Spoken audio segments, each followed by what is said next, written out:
Hello guys, നിങ്ങൾ സാധാരണ രാവിലെ ഉറങ്ങി നീച്ചു കഴിഞ്ഞിട്ട് നടക്കുന്ന സമയത്ത് ആദ്യത്തെ കുറച്ച് സ്റ്റെപ്പുകൾ ഭയങ്കര പെയിൻഫുൾ ആയിട്ട് തോന്നാറുണ്ടോ? ഒരു മുള്ളു കുത്തുന്നത് പോലെ പാദത്തിന്റെ സൈഡിൽ നിന്ന് വേദന തോന്നാറുണ്ടോ? അല്ലെങ്കിൽ സാധാരണ നടക്കുന്ന സമയത്താണെങ്കിലും നമ്മളുടെ കാലിന്റെ ഉപ്പൂറ്റി ഭാഗത്ത് നിന്ന് മുള്ളു കുത്തുന്നത് പോലത്തെ വേദന അനുഭവപ്പെടുന്നവരാണോ? അങ്ങനെയാണെങ്കിൽ അത് പ്ലാന്റാർ ഫേഷ്യേറ്റിസ് അല്ലെങ്കിൽ കാൽക്കേനിയസ് സ്പെർ എന്ന അസുഖമായിരിക്കും. ഇത് സാധാരണ വീട്ടമ്മമാര് അല്ലെങ്കിൽ ഒരുപാട് സമയം നിന്ന് ജോലി ചെയ്യുന്ന ആളുകൾക്കൊക്കെയാണ് ഇത്തരത്തിലുള്ള വേദന കാണാറുള്ളത്.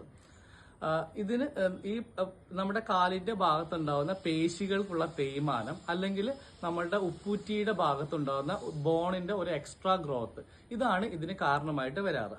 നമ്മൾ സാധാരണ അഗ്നികർമ്മ എന്നുള്ളൊരു പ്രോസസ്സ് വെച്ചിട്ട് ഈ ഒരു അസുഖം വളരെ നല്ല രീതിയിൽ നമ്മൾ ട്രീറ്റ്മെന്റ് ചെയ്യാറുണ്ട്. അഗ്നികർമ്മയിലൂടെ വളരെ ചെറിയൊരു പ്രൊസീജിയറാണ്. ആ പ്രൊസീജിയർ വഴി വളരെ എളുപ്പത്തിൽ നമുക്ക് ഈ ഒരു അസുഖത്തിനെ പൂർണ്ണമായിട്ടും ഇല്ലാതാക്കാവുന്നതാണ്. അഗ്നികർമ്മ എന്നുള്ള ഈ ഒരു പ്രൊസീജിയർ എന്താണ് എന്ന് അറിയാൻ ആഗ്രഹമുണ്ടെങ്കിൽ ഈ വീഡിയോക്ക് താഴെ യെസ് എന്നൊരു കമന്റ് ചെയ്തിട്ടുണ്ടെങ്കിൽ ഞാൻ പറഞ്ഞുതരാവുന്നതാണ്. താങ്ക്